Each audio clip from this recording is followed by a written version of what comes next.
Hello cats, how are you doing today? In this video I want to show you how I record ASMR, or how I edit it. So first of all, before I start, I want to show you how do I structure my projects. First of all, I have a separate drive that is just related to ASMR.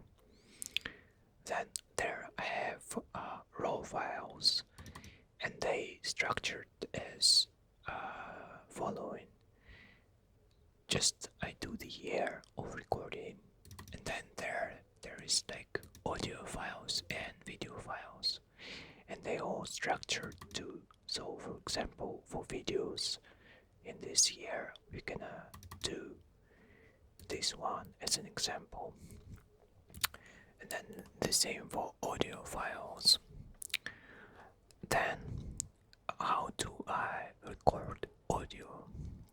Right now I'm using OBS, so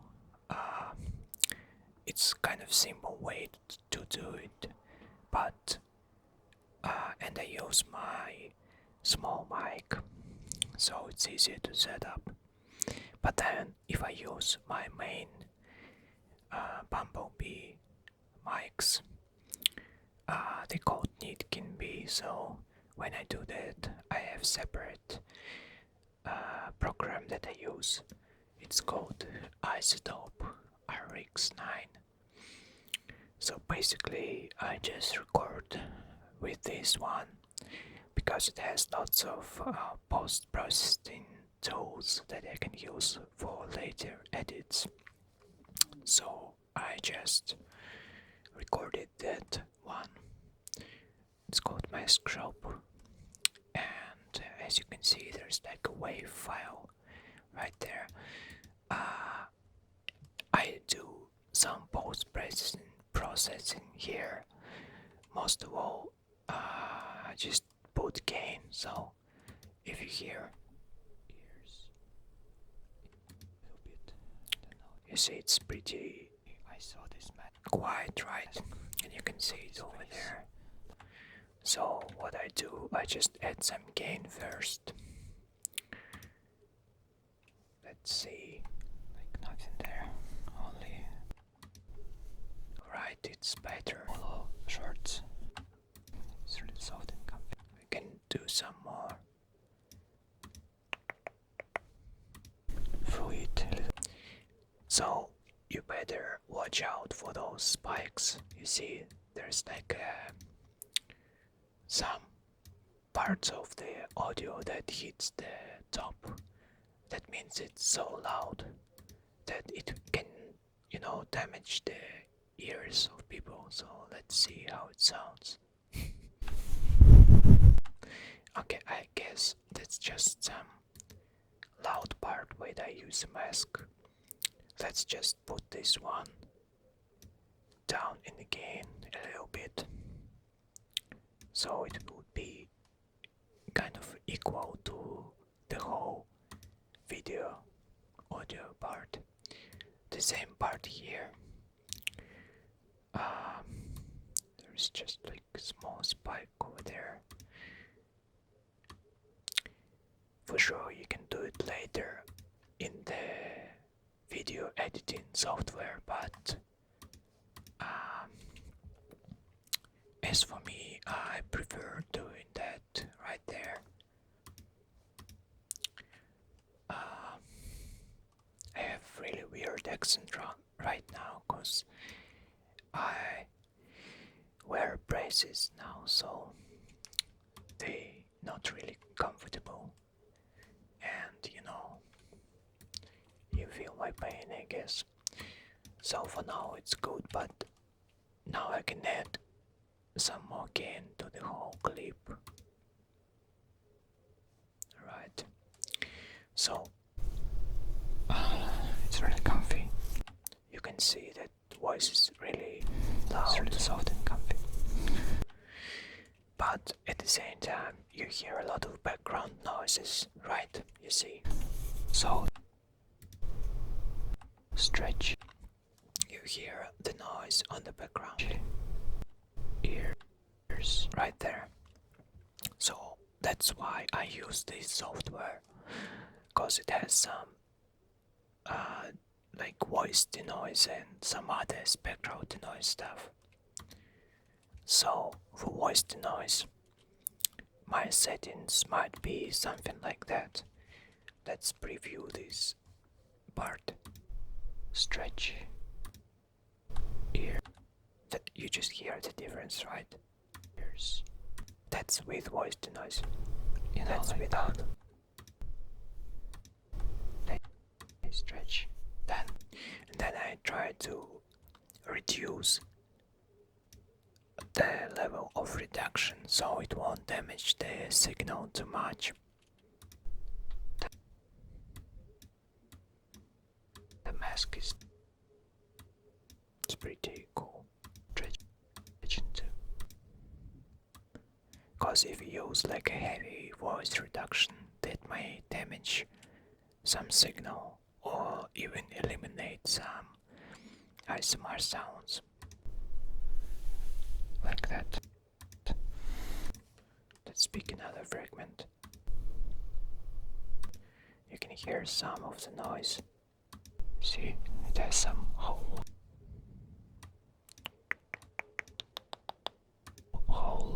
So it's alright. Now it's better. That mask. By the way, in this video I'm using the same thing but on live. So actually it's like that's what I'm using right now while I'm talking. So if I bypass, you can hear some background noises, right? You see the difference? It saves a lot of quality, I would say. Just put it a little bit down. Alright, so he's facing that. I'm pretty happy with this. So what I do next, I apply this effect or like reduction to the whole audio.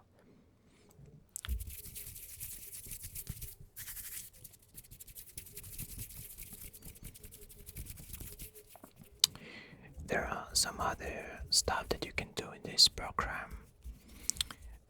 For example, you might have some like a vent or some humming thing that damages your sound. You can restore it using the hum module. It helps a lot. Basically, if you just spend time with this program, you can just master the sound and it could be really nice. Well, the next thing I do right there is changing the left and right, because that way my sound is properly like your left and right ear. I'm using this though. It's pretty easy to do so.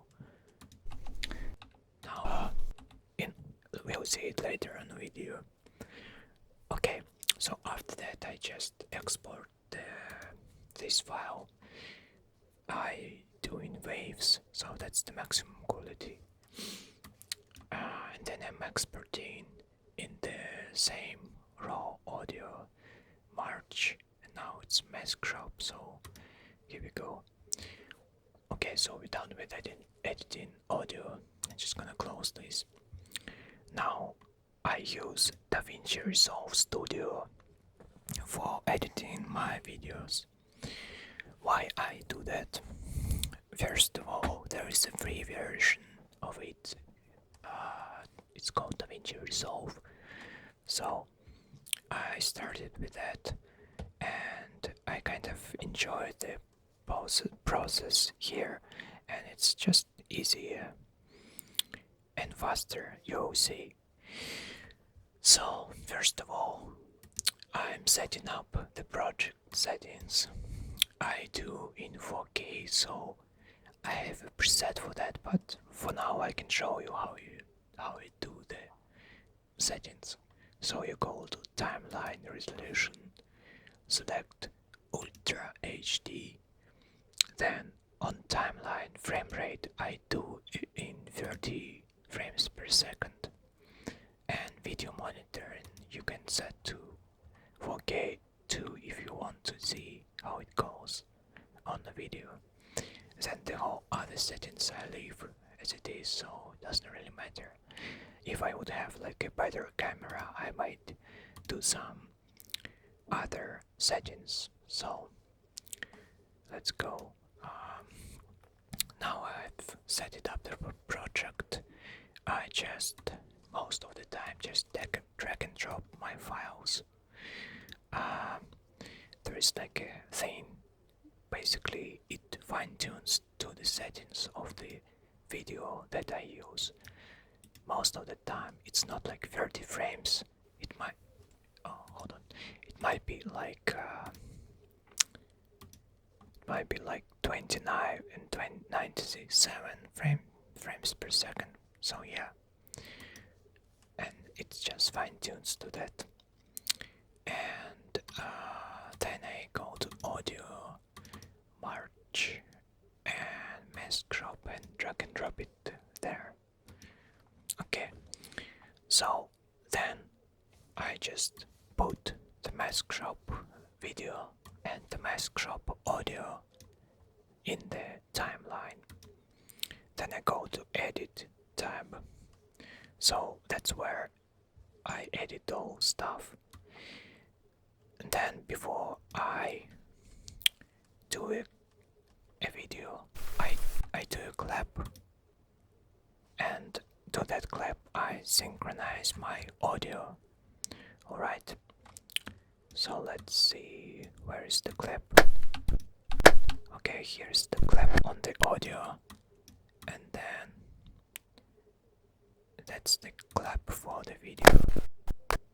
You can kind of hear it. Sorry if it's loud. It's more like a tutorial video, not like a relaxing one, I guess. Okay, I get synced. You know, you can just zoom crazy like that. That way it's gonna be synced 100%. You know. Right. So then, while it's synced,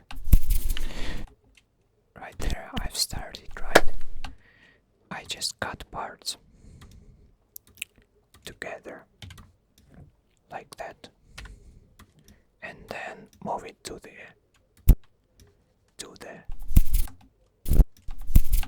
first to the front, and then I go to the back and cut the back part. Bye bye. Okay, so it's somewhere there.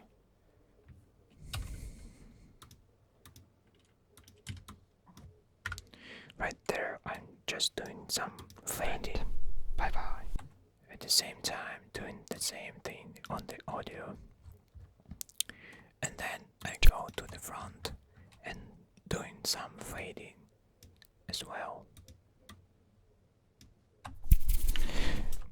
Alright, then I delete the original part from the video because my camera records sound as well, so I can synchronize to the sound of that clap. So I'm mixing them together. Now it's all one clip, as you can see.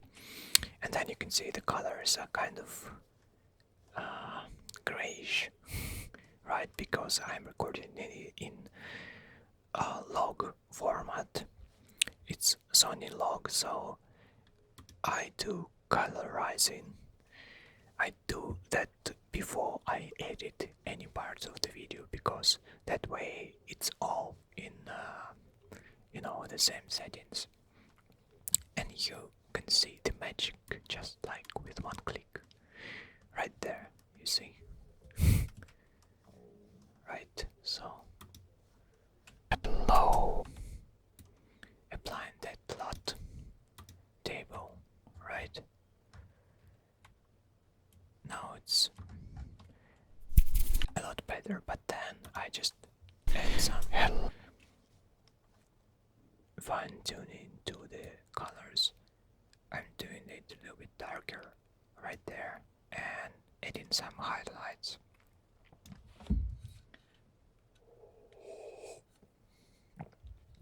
And having some tea as well.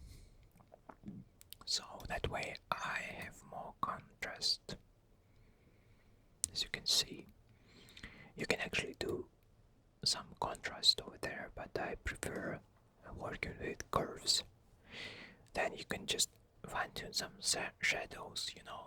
You can just do it either super bright or super dark. So for now, let's do it a little bit brighter, like that. And you know, you can just take off the color if you want right there, or just boost the color crazy.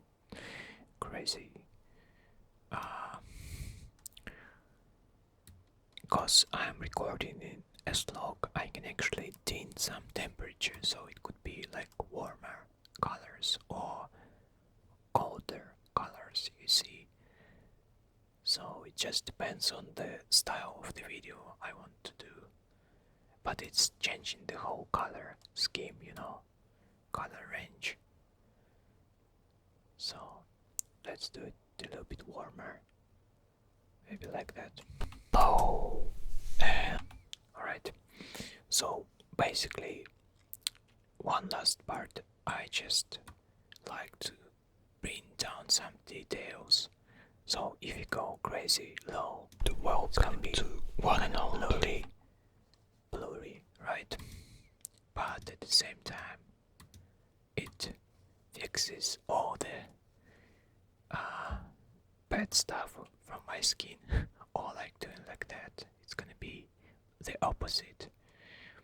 So I'm putting it to minus 30, somewhere around that.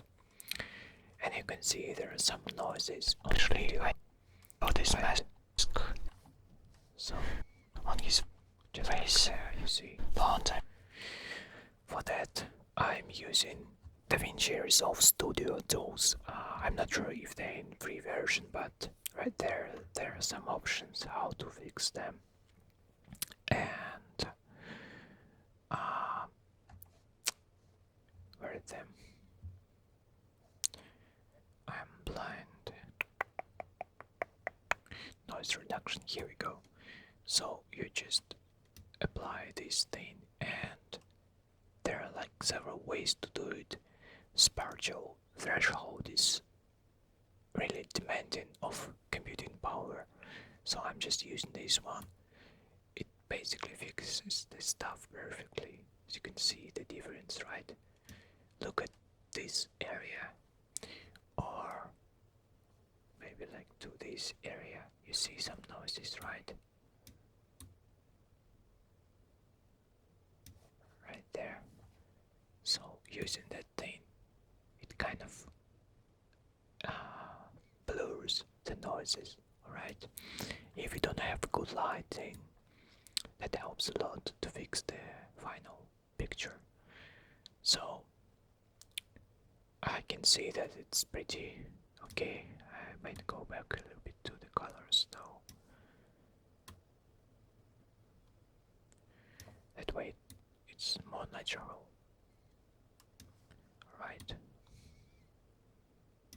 Because yeah, that way you won't miss the color of the final video. Because this mask has some strange color. Alright, so pretty happy with the noises, as you can tell. Just compare that. Just look at these black parts. Right? You see the noises, and then you don't see them. Right? So, well, actually, you can edit sounds here, like the audio here as well, using the internal. It's called Fairlight auditing thing, and yeah, you can just do the same stuff that I've done, like cutting parts and so on, applying filters if you have them. They have like internal filters like echo. If you know, you can just add some crazy echo sounds. My friend Lowe is doing them a lot using delay and echo. So, but our audio is pretty okay, so I might just put it a little bit down right now. Hello and welcome to one and only Mask Shop ASMR. I know that you came to the best place, to the right place. So then the editing process starts. I can say that I don't really edit the video. I mean, I'm not really bad and not producing a lot of bloopers, but sometimes they happen, especially when I have some fails like triggers falling down, or I just forget how to speak certain words. So came to the I won't do it right there, but yeah, the idea is pretty simple. I just card parts, you know, that's obviously. You just card part and then, you know, that's what you do. Select it and yeah, like that. But I will do it later for this video. You got the idea, so basically tools are pretty easy to use. You just use this blade and the selection tool. Okay. Well, the next thing you might do is adding some like a title or text effects. So you can use like internal stuff, or I've downloaded some other. Sometimes I use them for collabs, so you know people can see what's the person on the collab. So like for example, adding this effect right there. It's gonna have some text on the top, so I think it's gonna be freezing right now because it's pretty intense graphically effect. Hello and digital glitch. So yeah, it's hard to show it, but anyways, you got the idea. Well, later, like the end part, if I'm happy with editing, I just export. It's called the deliver thing, and I have a special location for that. I do that in renders, so I put it structured the same way, so I won't miss any parts. So I just named the video, it's gonna be Mask Shop. And then for the settings, well, I formatted it in QuickTime. I just don't know why, because I got used to that format, but you can do it in MP4 as well. So basically in QuickTime I'm using the H.264 codec because it has the best quality. If you don't have and also if you don't have a fast PC, then that's your choice. For encoder, in the free version you have only native encoder. In Studio you have NVIDIA and NVENC encoder, and it's just faster. I don't know, like 5 times, I guess. Then for the settings, I have the resolution set for my project because I'm doing it 4K. But here you can just change it to lower or higher resolution if you want. Then the quality, that's the bit rate. Basically, I do something like 30,000 kilobits per second, and it's enough for the YouTube. So yeah, then I leave everything as is. In audio, I do linear BCM. That's the maximum quality. 32 bits depth, right? And yeah, and you just add it to render QU and press on the right side, press render all, and it's gonna be rendering. But I won't do it now. It appears in your render folder, and yeah, you can just upload it to your YouTube. Alright, so that's basically it. If you enjoyed, then yeah, leave a like, and I guess see you in the next one. If you like these tutorials, just comment down below. If you need any help, just ask me any questions. I would be gladly to answer them. So see you guys next time, and good night.